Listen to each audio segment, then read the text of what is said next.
Hit the now. And yeah, I can just start us off by giving a little intro to the center, and then I'll go ahead and turn it over to you, Pamela. So, Okay. welcome, folks. Thank you so much for joining us today. My name is Justin Carter. I'm a project associate for the Center for Rural Affairs. If you're unfamiliar with the center, we're a little nonprofit. We are located in a small town called Lyons, Nebraska, in northeast Nebraska. We do a wide variety of work with rural communities, small business assistance and micro lending. We do work on rural policy at the state and the federal level. And then we also do a lot of grassroots food systems work, inclusion work with new immigrant communities in Nebraska, and work with our Native American communities as well, with the Omaha Nation and the Santee Sioux tribes.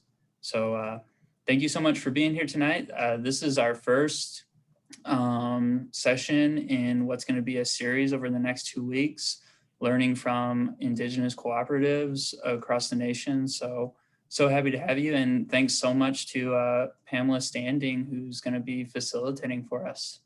Pamela, you want to introduce yourself? Sure. Osio Nagata. I'm Pamela Standing, and I'm the executive director for the Minnesota Indigenous Business Alliance. And we've been doing a lot of work researching cooperatives in the US and telling those stories.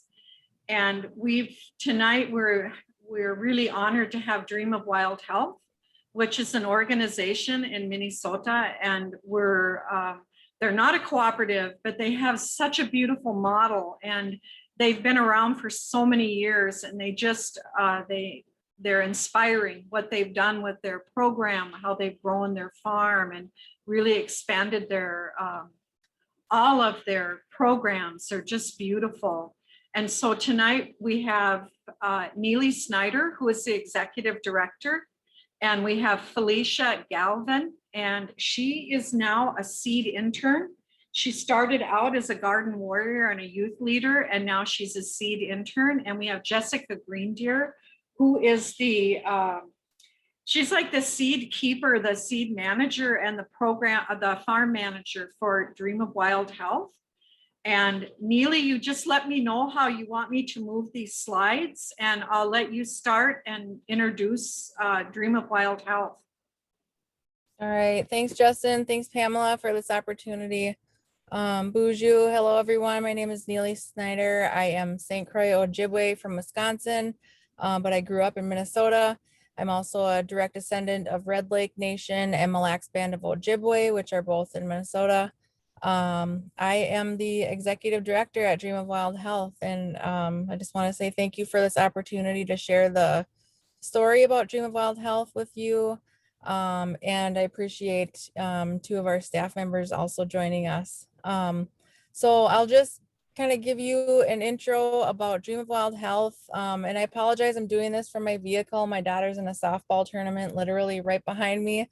So I kind of had to, go with the punches here. So I appreciate you putting up with this scenery and whatever. Hopefully nothing happens. Hopefully no balls hit my truck. So yeah, Pamela, I'll just get started, and I'll just let you know when I'd like you to advance the slide, and then I'll also incorporate Jessica and Felicia as I'm going through the presentation. So Dream of Wild Health is a Native-led nonprofit serving the Native community mainly in the Twin Cities area, which is Minneapolis and St. Paul of Minnesota. These are the homelands of Dakota and Ojibwe, and we often say that we grow seeds and leaders. Advance to the next slide, please. So our mission is to restore health and well-being in the Native community by recovering knowledge of and access to healthy Indigenous foods, medicines, and lifeways. We, in Minneapolis, we have a large Native American population, and we also have an office located on the American Indian Corridor, which is the Franklin Avenue in South Minneapolis. And there are like several other organizations in that same community who are serving nonprofits or nonprofit led. We've been around for over 20 years. Dream of Wild Health began as a program of another nonprofit organization that provided transitional and supporting housing supportive services to Native Americans in that community. And in response to the client's requests for reconnection with their cultural heritage, Dream of Wild Health was created in 1998 to reclaim the traditional relationship between the people and the earth.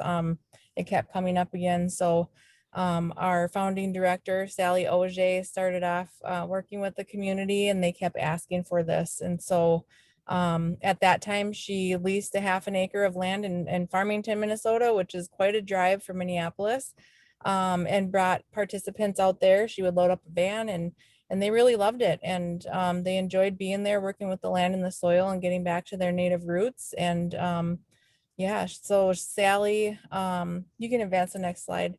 Our founding director, Sally, began growing her grandmother's seeds as well as seeds that people had donated over the years. And in the year 2000, a Potawatomi elder named Cora Baker donated her collection of heritage seeds to the organization, and that created more interest in the program. It also set this vision that the seeds are here for our future generations, which it's incredibly important that we treat our seeds as our relatives and we continue to grow, protect, and preserve them. Next slide, please.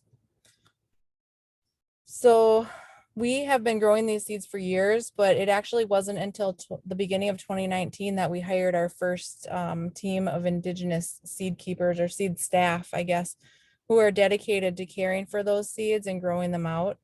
To our knowledge, we had the only Indigenous seed team in the country, so we didn't know of any other organizations who had Indigenous staff dedicated to caring for those seeds. Dream of Wild Health is home to one of the largest collections of Indigenous seeds in the region, and that collection has been slowly growing over time, with gifts of seeds pouring in from Native seed keepers, farmers, community members across the country. I guess increasingly the seed collection must be actively maintained and grown more frequently to adapt to the changing climate needs, or the changing climate. Our seed team is dedicated to repatriating many of those seeds back to their tribal communities across the country. So we're working with several tribes to bring those back to their communities. Next slide, please. In 2004, Dream of Wild Health purchased a 10-acre farm in Hugo, Minnesota, which is about a 40-minute drive north of the Twin Cities. And we say, our farm is our safe place for our youth and families. It's a place where we protect the seeds as our ancestors. We have summer youth programs at the farm. We host farm tours once in a while when we can, mainly in the spring and the fall when we don't have our youth there. And this is where we grow all of our produce. We have a native pollinator meadow, an orchard of elderberry, buffalo berries, some other berries, and gosh, we have so much going on there. And we've expanded so much over the years. And later in 2012, as this work became the primary focus of the organization, we had changed our name to Dream of Wild Health. So it started out as Petawakan Teepee in 1986, 88. And then in 2012, we changed our name to Dream of Wild Health. Fast forward to last year in March, we tripled our farm size from 10 acres to 30 acres. And this will allow more opportunities for us to work with our youth and families and the community, and also increase healthy food access in our community. This will eventually become incubator space for new Native farmers, and we can connect them with wholesale opportunities in our Native community. And that's kind of where we prioritize those. Next slide, please. So last year, our farm distributed 8.25 tons of food into the community, and of that, 6,000 pounds were donated. So, with the pandemic and with the civil uprising right in Minneapolis, we saw the urgent need to,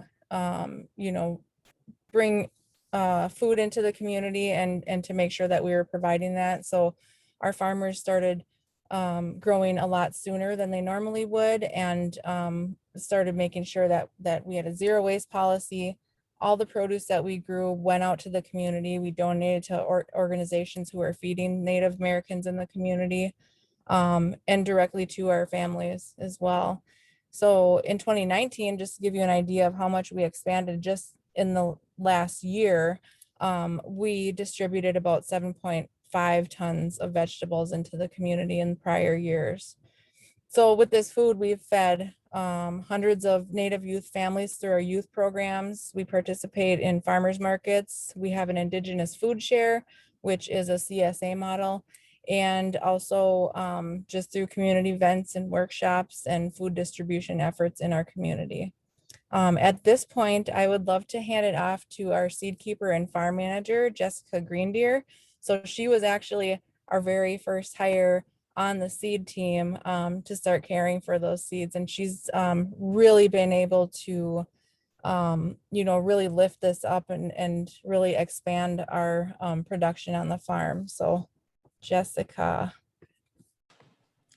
Thank you so much, Neely. Hijan Kishina, Hinikariwina, Hochangrajadagi Sadasadich Maninga and I greet each and every one of you. My name is Jessica Greene. I'm a member of the Ho-Chunk Nation and the Deer Clan. I've joined Dream of Wild Health back in 2019, and it's been an exciting 3 growing seasons, or I guess 2.5 growing seasons so far. The beautiful part about the work at Dream of Wild Health is that it is focused with our youth. So much of all of our hopes and wishes, not just mine, Felicia's and Neely's, but, going back to our previous executive director and our founding director, knowing that the answer to food sovereignty lies within our youth. And, that's been completely evident during our program time, where so many things that the youth are looking to learn from us, we're able to learn just as much from them as well, to think about the take that they see, or the perspectives that they bring to the table. Our work is, farming. You can look at it as every single year you're doing something brand new, or maybe you're adding something new. But the truth is that everything that we're doing, not only with being able to provide food in the community, but being able to regenerate the soils of the earth, and get those ready for our future farmers coming behind us, is that everything that we do is for our future generations. Not many people can say that. Every day within our program time, we have the opportunity to look our youth in the face and know that we're either doing our best, or there are things that we can improve, and wanting to make sure that we give them the very best possible head start that they can have, as we are sort of navigating through an uncertain climate, and so many other things along with that.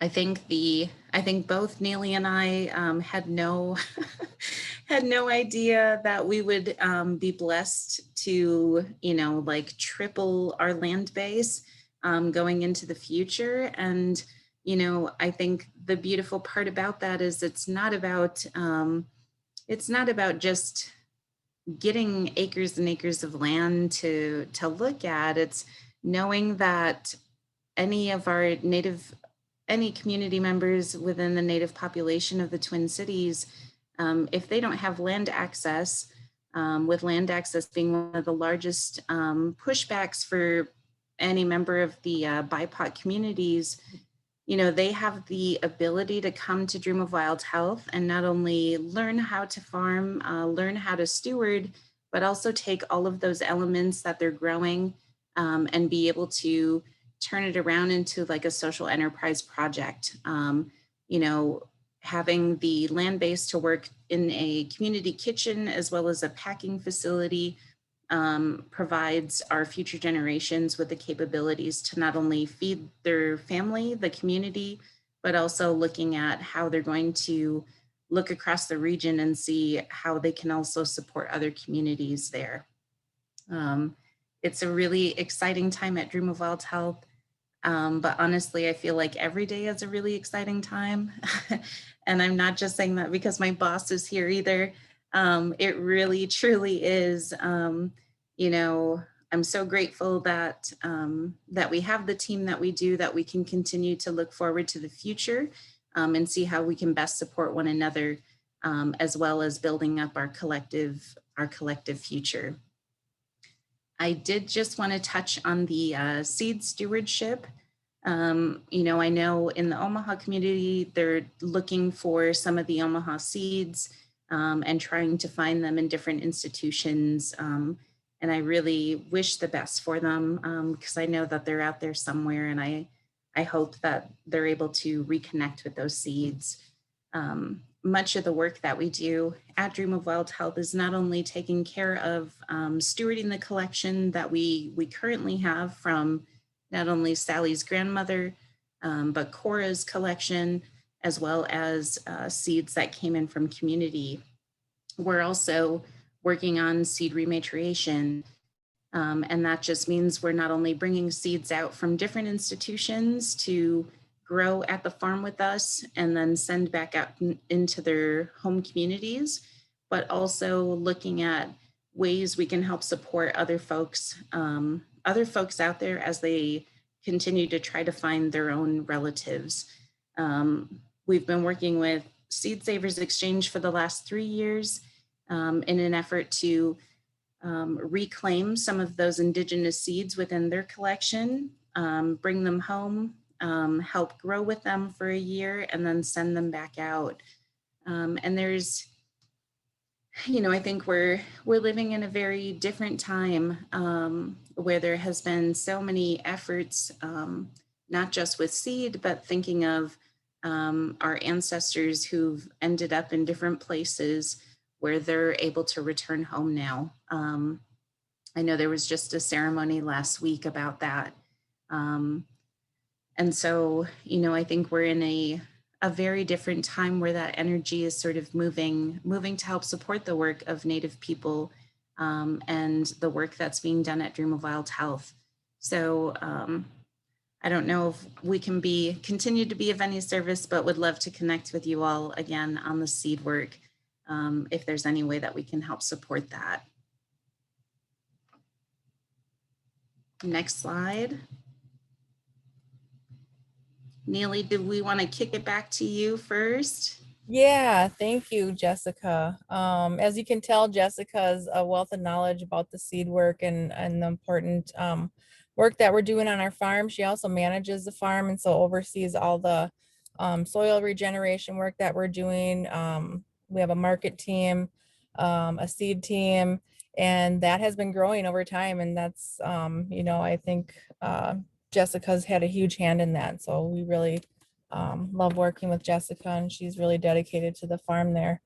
So I'll talk a little bit about our youth program. So at Dream of Wild Health, we offer Native youth education and leadership programs where we provide Native youth from the urban area with skills needed to preserve the land and environment.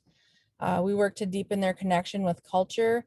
We increase their knowledge of healthy foods and medicines and develop skills needed to succeed in life. And during our youth programs, we have a resident Indigenous chef who prepares a daily breakfast, snack, and lunch each day with much of the produce coming directly from the farm.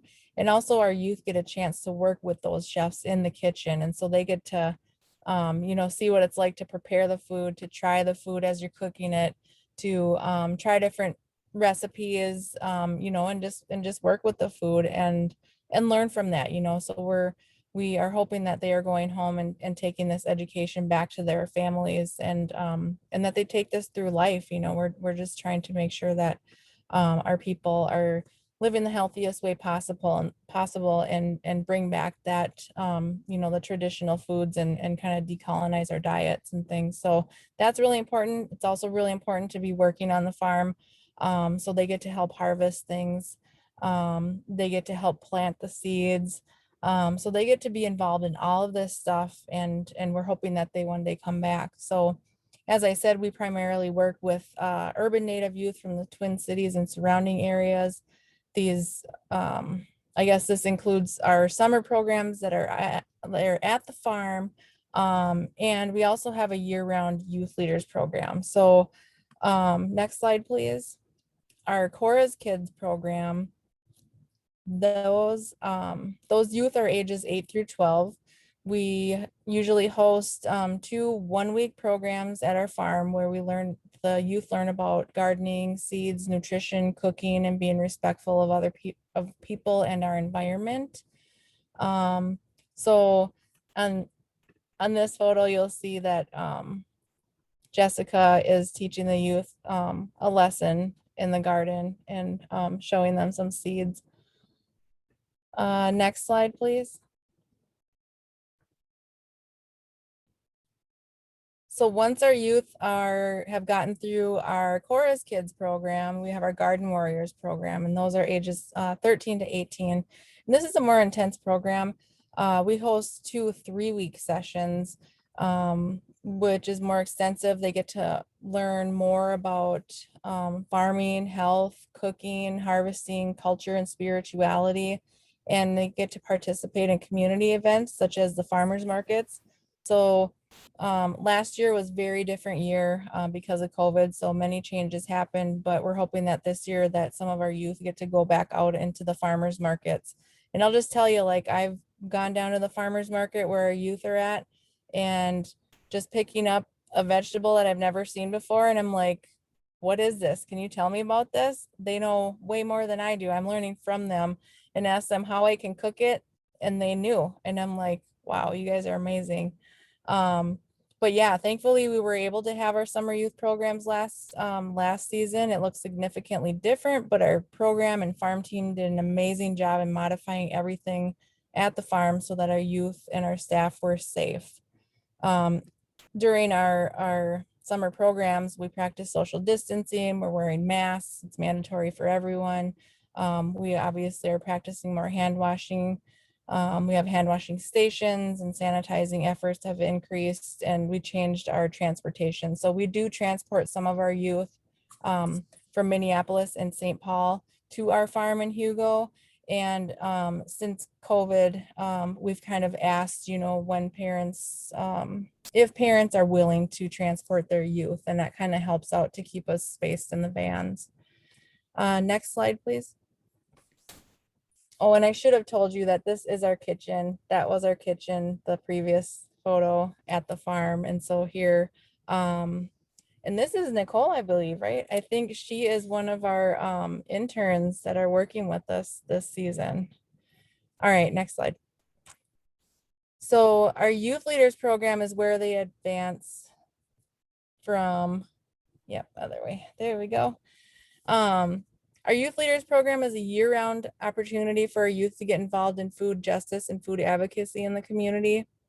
They get to participate in more educational and outreach opportunities in the broader community. Through this program, we developed a chef internship project that switched to from in-person to a virtual model. And that has now become a pretty popular project with some of our local schools. And so we've partnered with them to do some traditional teachings with the food, with the indigenous foods, and then would drop off ingredients at the youth home, and they would turn around and get on Zoom, and they would work with a chef, and then they would cook a meal for their family. So this became a really popular project in the last couple of years, and we're looking to continue that going forward. And this is also Garden Warriors and Youth Leaders is a project, are both programs that Felicia has gone through herself. And she had come back to intern with us and as a staff member at the Dream of Wild Health Farm. And that is exactly what our founding director had envisioned for this, for Dream of Wild Health. We want to get the youth involved. We want to teach them the skills they need. And we want them to come back eventually. We want them interested in this as a lifelong journey. And so I invite Felicia, our seed intern, to talk a little bit about her experiences at Dream of Wild Health and where she is at now. So with that, I will hand that off to you, Felicia. Thank you there, Neely. Pamela, actually, you can advance to the next slide. I think there's a few pictures of me, actually. Um, let's see. Yeah, actually, first I'll introduce myself. Bujun and Dinaway Magani Duk, Opachi and Daguni Daj, Felicia and Dishinakaz, Gaba Biganikag, Ishkonikaning Nindun Jaba. And Miigwech.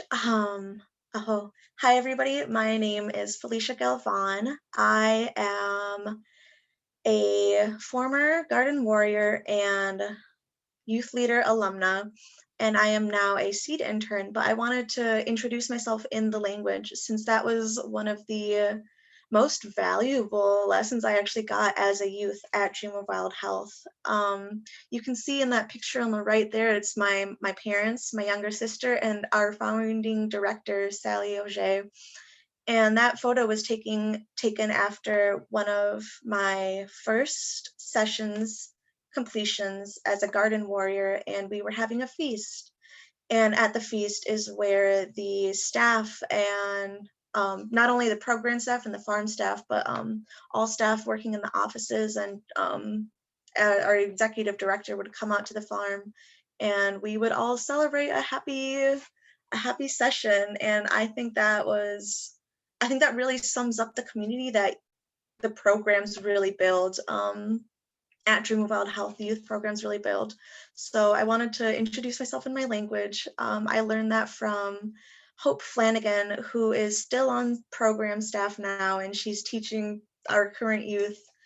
And yeah, thinking back to when I was a youth, it wasn't all that too long ago, actually.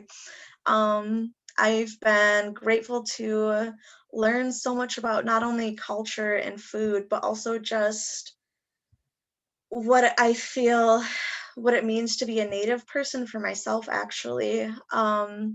I strongly believe that while being a youth at the Dream of Wild Health programs, I was able to find comfort with my indigeneity. And as Neely and Jessica had mentioned earlier, our programs and organization is based in the Twin Cities area, Minneapolis, and I myself grew up in a suburb in the surrounding area. And I knew as a youth and a student in school that I didn't really look like people around me all of the time. So for the longest time, I really felt like I didn't know who I was or I wasn't Native enough, but going to program was one of the biggest contributors to my now found confidence with being Indigenous. And I think some of the biggest ways that the program was able to help me with that was not only building or teaching about culture, and we've learned lots of lessons ranging from languages like our introductions, which is a way that we present ourselves to the community, and letting community know both community as in both the individuals there, but also acknowledging Indigenous peoples' lands and spirits that are there. And we learned some songs a lot, some that I still carry with me to this day. And I also learned a lot from Ernie Whiteman, our former, who has now passed. I think he was the cultural teacher, if I remember his title correctly. But lots about tobacco pouches and a lot of cultural aspects that I don't think I would have been able to connect with or learn about had I not been part of the program. So I really find value in that, and I can see that in the youth today now. Neely also mentioned a lot of skills that youth are able to do, whether it's in the gardens. I, being a suburban kid, didn't know. I knew what a garden was. Hearing a farm, though, I always thought it was like, oh, there's going to be pigs. Granted, we did have chickens at the time, but it really expanded being part of the program really expanded my knowledge of food and what it means to think about food in a holistic sense. So as Neely was saying earlier, as a youth was able to spend time in the garden, with other farmers who just astounded me with their knowledge. They would some of my favorite memories are I would be weeding and I'd pull something up and I'd be like, what is this? And the farmer who I was working with would tell me 10 or different things about this one plant, and I was like, this is so cool. And actually my first experience being with Dream of Wild Health, I was hazelnut picking in a wooded area with some other youth and program staff, and I stepped into a hive of some sort that was on the ground, and I remember booking it out of the booking it out of the wooded area that we were hazelnut picking. And Hope Flanagan, as I mentioned, is one of our program staff now, and who, when I was in program, she plucked a leaf off the ground and she chewed it up and put it on my wound where I got stung. And I just thought, like, right then and there, I'm like, that's what I want to do. There's so much value in learning our Indigenous ways and learning from our Indigenous plant relatives that are around us. So gardening really helped me do that. And then as I was mentioning about the holisticness of it, using the food that we did harvest from the garden and then turning into the kitchen area where youth are allowed to, or youth are exploring with the chefs, how to make food, explore new tastes, and skills to keep themselves safe in the kitchen. So I thought all of those were really super important skills that I learned. And I did take those with me into college, actually. After I had finished my time with the program, I finished up high school. I did a year or two of college at the University of Minnesota-Morris. And it was there that I was working with an office called the Center for Small Towns, which is an office that pairs small towns consisting of 5,000, a population of 5,000 or less, and pairing university resources to aid in projects that that the town we're working with has in mind. So I was actually paired with a nonprofit in a nonprofit of the Red Lake Reservation. And the project I worked on with Red Lake was actually about farming equipment, and they had similar goals on having a demonstration farm where they would allow Red Lake community members to come to this farm, learn how to garden, how to self-sustain, and learn how to grow their own food, in hopes of creating a local food economy. So I was really lucky to have the background that I did with Dream of Wild Health. And actually, I greatly owe the individual who assigned me to that project with the Red Lake project, because it really did help me find my way back to Dream of Wild Health, actually. So knowing that I had this experience as a youth leader and as a garden warrior while I was in college, I was able to call back on some of those connections that I had, and I was able to reconnect not only with Dream of Wild Health, but feeling like I found an area of work that I really want to devote myself to. So I was able to reconnect again with Hope during that time, one of the previous farm managers, Heather Drake, and after being so inspired by that, I decided I want to, I really feel fulfilled while working with these people. So I was able to reach out to our Jessica, our current farm manager, and I was able to join the team in the summer of 2020 as a seasonal farmer. And I had such a great time there. And now, so it's 2021 now. You can see that picture on the left is when I'm at the farmer's market, actually, as an adult, no longer a youth, a graduated adult. But I think now being older and seeing how the youth programs are working now, I can really see a lot. I see a lot more value, and it's not that it wasn't there when I was a youth. I think now that I have a little bit of growth and that I'm in part of the staff now, I'm really able to see even more, a lot of the, excuse me, I'm getting a little nervous here. I'm able to see a lot of the value that the programs offer, even beyond what I was able to acknowledge when I was a youth myself. So now I'm seeing how the farm creates a really safe space for youth to share their stories, to explore their identity, to oops. Oh, there it is. Sorry about that. To explore their identities and to ask questions. I can see and really truly believe that those staff that we have now have or give their unconditional support to the youth. And I think seeing that now, I'm just astounded and so grateful that we have programs that support youth in their growth as they begin exploring what it means to be Native if they haven't done that already, and the importance of food sovereignty. And with that too, one of the things that I am most astounded to see and most that makes me feel so powerful every time is when we circle up in the mornings, actually, both with staff and as youth.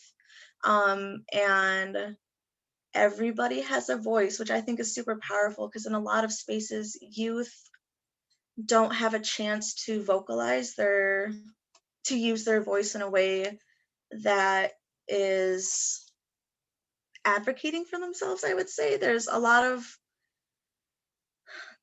spaces out there that I think that don't know quite how to tune in. So allowing youth to have their own voice and speak with that, I think, is super powerful, and something that now as a staff member I'm able to appreciate even beyond than what I was able to as a youth. So all in all, I just am super grateful to be back on the team, be back with Dream Wild Health, and see how these future generations are coming, and they're excited to be in these spaces and learn.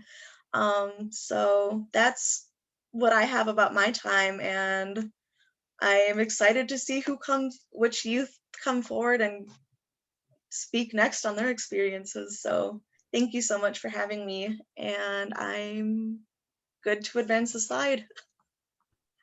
Thank you, Felicia. That was such a great story, and we're so lucky that we can have you on the team. And it's just so incredible to see how far Felicia has come through the programs, and she's back at Dream of Wild Health, and she's now working with our youth and is like such a great mentor and such a great role model for our youth to come back, and they really enjoy talking to her, and I know she really enjoys talking to them. So it's just so amazing to see that whole transformation and coming back. So yeah, next slide, please. We just have a few more to go through, or maybe just a couple more. So we, as I mentioned earlier, we often host community outreach and education workshops about gardening, sacred medicines, seed saving, preservation, traditional foods, healthy cooking and nutrition. Gosh, you name it. We've done so many workshops over the years, and we continue to do that, and we continue to be creative. And since the pandemic, we've switched many of our workshops to a virtual format. We still plan to continue with this option going forward, but we're really looking forward to getting back into the community and working in person. We often partner with our Indigenous Food Network partners on some of these workshops, and you'll see a few of our partners in the upper right photo there. This was at one of the farmers markets, I believe, in 2019. So none of us are wearing masks at that time, but yeah, farmers market's a great place to be. We would often do food demos. So that's kind of what was about to happen here, as we were working with Chef Brian Yazzie and some of our partners to do this food demo. I think this was probably our farmers market day. So we had a lot of people there that day, but awesome to be out in the community and sharing this knowledge. And on the bottom right, you'll see Hope Flanagan. She does a lot of our traditional education and foods and medicines. She's just like a wealth of knowledge. It's wonderful to learn from her. And on the left is another example of one of our youth alumni who had come back for 2 years as a seasonal farmer. So she had also worked through the programs and came back. And so it's just so amazing to see that. Next slide, please. So I talked a little bit about our Indigenous Food Network. It is a partnership of Native organizations in our community who are working together to reclaim the traditional food system. And the mission is stated there right for you. Network building helps us influence long-term systems change needed to improve the overall health of our community. And that's the main reason why it was founded. So my predecessor, the executive director before me, Diane Wilson, had worked with a lot of the Native communities or a lot of the Native organizations in our community right along the American Indian Cultural Corridor. And they wanted to work together to build food sovereignty in our own community. And so what we're doing is leveraging the resources from one another. And, you know, we've come a long way. We have our own logo now. We've got our mission, we have our vision. And we're creating more opportunities for, you know, just sharing that knowledge and increasing healthy food access in our communities. So with that, I think we can land on our final slide. Just talks a little bit about how you can connect with us if you're interested in reaching out. You know, obviously right now it's an extremely busy season, but we try to partner with whoever we can when we are able to. We are a small but mighty staff. I think we're growing now too, and that's just because of the expansion. If you weren't here for the beginning of this presentation, I did talk about how we've expanded our farm from 10 acres to 30. So we have quite a bit of work to do going forward, but we really want to bring up our Native farmers and create more opportunities to bring in healthy foods into the community. So here are some ways you can connect with us. Thank you so much for this opportunity. And I think we could, if anyone has any questions, we'd be happy to answer. Just go ahead and unmute if you'd like to ask questions.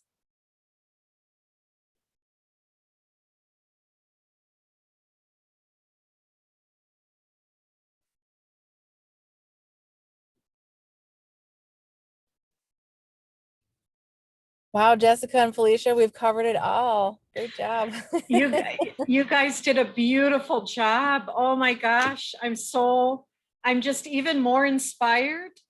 And I could just see you beaming when Felicia was talking. Oh, Felicia, you're such a beautiful young woman.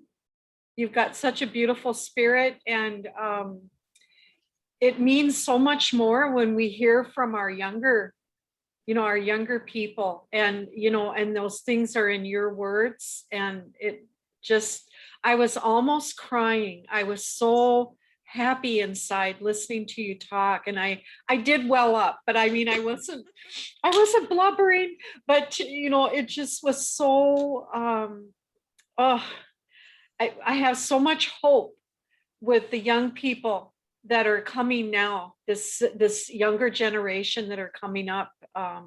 I'm so hopeful about how you guys are going to take care of things when us old folks are gone.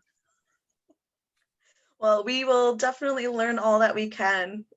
So thank you for being here to teach and for welcoming us so wholeheartedly. There it is. Miss Tristan. Oh, sorry. That's okay. Sorry about that. The youth are our future, and the more we teach them, the more they can teach younger generations. So, we're thinking ahead 7 generations. We got to take care of ourselves, give them the tools they need and the knowledge they need so that we can still have this land and still have our health. So that's so incredibly important to us. And yeah. And Felicia and others are carrying that torch forward, and we're just so proud of them. Miss Trista, did you have any questions?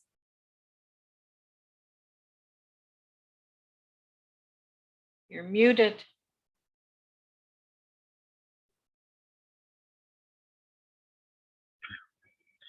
Hi. Sorry, I'm just, my son's at hockey practice. Time for practicing, I guess. Actually, I just had one question, and that was, how are the knowledge keepers and the ones who know about the seeds, and when the initiative first started, how were they encouraged to participate or share the knowledge? So was it just kind of free will, or I'm just thinking of other projects where kind of the elders and the knowledge keepers actually require compensation, or do they just, is it more of a traditional sharing of knowledge? Well, I'm sure, so many communities do things very differently. And so one thing that we do at Dream of Wild Health is, well, we're an intertribal organization. And so we respect other organization or other, their tribe or family does. And so when we're talking about the way that we do things, we're just saying this is how we've been taught and this is the way I do things. But I think, maybe Jessica, if you have some a response for that, I'd invite you to go ahead and speak on that. Yeah, thank you, Neely. Trista, I hope this answers your question. At least what I was told when seeds first started coming in and some of the information or stories came along with those seeds, it was those seed keepers and knowledge holders from various communities that were essentially looking to ensure the continued existence of their particular seed relative. And so I'm not privy to anything else that was going on behind the scenes, but the beautiful part about that work is that when I had reached out to some of the people that I know in each of those communities for information, that's when some of them said, I haven't seen that seed before. And so we were able to, not only did that seed come from that community, but then it ended up being able to go home. And so, I think it can be framed in so many different ways. Of course, there are organizations out there like even the Indigenous Seed Keepers Network that I know they help support different growers and do a growers collective. But there are, I'm sure there are other organizations, that's at least who I'm familiar with. And so hopefully you'll be able to find that. But I think it really just depends on what you're trying to achieve, and that energy you put out there.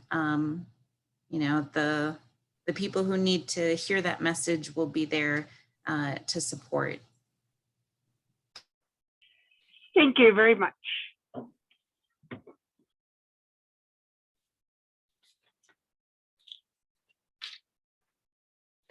I have a question about the seeds. She had to leave, the woman from Omaha, but I know they're looking for their seeds. Are there places around the country where they have ethnobotanists that have collected seeds from all over that are sitting in some sort of a museum?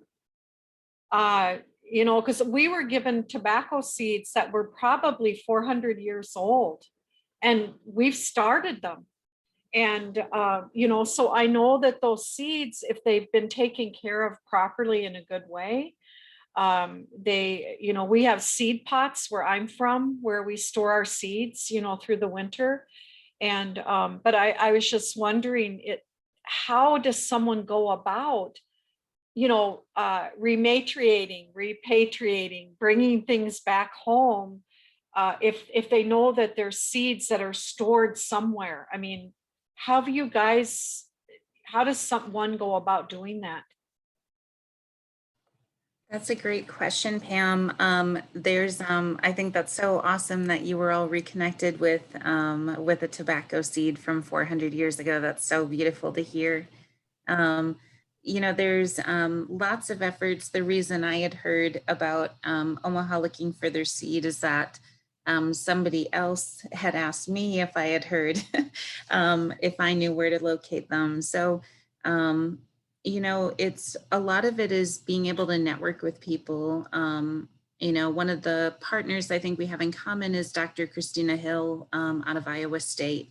With the Three Sisters Soil Study. And when she was a grad student, she actually made a list of all the indigenous seeds that she could find and where they were actually located. So that included not only the USDA, their germplasm collection. I hate to say germplasm, it's seed. There's seed libraries, but then also different seed houses. And so finding her list a few years ago, I was able to find some of the locations of even where my ancestral seeds were located. So, there are those few little resources. Unfortunately, it's not enough. And a lot of it is being patient, but it's also needing to have that curiosity to ask those questions, to ask and see. For the most part, with many institutions, NAGPRA is a big hurdle or speed bump. So,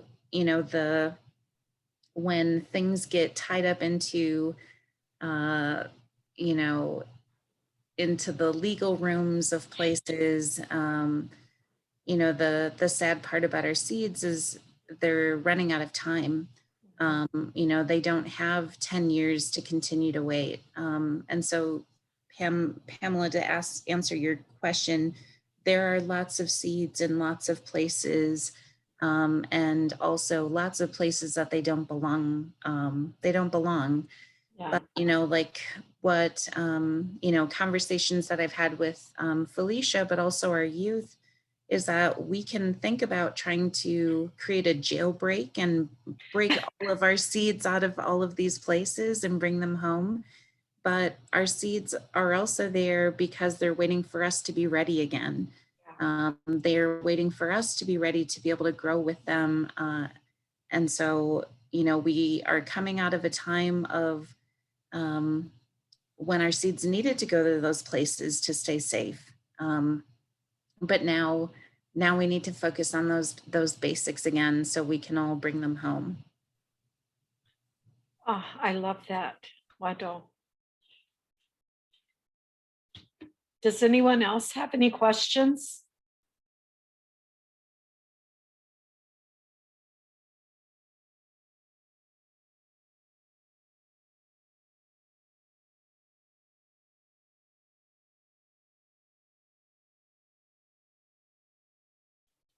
Well, we want to thank you so much for taking the time to share with us. And we have people that aren't going to be here tonight, but they'll be able to watch the video. And I know that they'll be equally inspired, watching the rerun of your beautiful words. And so I'll look forward to watching it again and encouraging people to visit and, and watch the video, because there's this movement happening and I'm so excited about it. It's people are waking up to what's important, and taking care of our relatives in a good way. And something that I'm always really, I always want to find out what people's gathering songs are. Because we had gathering songs and to me, they're so beautiful. And even the practices, like where I'm from, when we're gathering, you always talk to that chief plant. And you talk to that plant about, I'm coming to take some of your relatives and this is how we're going to use them. And then we put that gift down, for those plants, and we take every other plant. We don't just go through and clear cut, and that's something we've learned from home, where people over gathered and the medicines hid, to protect themselves because people were taking too much. And but I'm really excited that you guys what you're sharing with the youth there, all those beautiful gifts that they're going to have, and just that awareness of the connection to these relatives, and that they're living, they have a spirit. It's so beautiful. So Wado, thank you so much. And thank you for Justin for making this possible. And thank you, women. Yeah, so we'll see you guys. I'm in the cities now, so I'll come to visit Awesome. you. Yeah. That's awesome. Yeah, and exactly what you're talking about. That's what we're teaching our youth. So, that really resonates with us. And thank you so much, Miigwech, for this opportunity. And it was so nice to meet you and have a chance to talk to you. Well, I hope your girl wins her games. I'm about to go find out. I think there's about 15 minutes left. Oh, you better get going. Get going. Thank you so much. You guys have a lovely night. All right. Thank you so much. Take care. So Justin, you'll stop the recording and then we'll save it. Trista.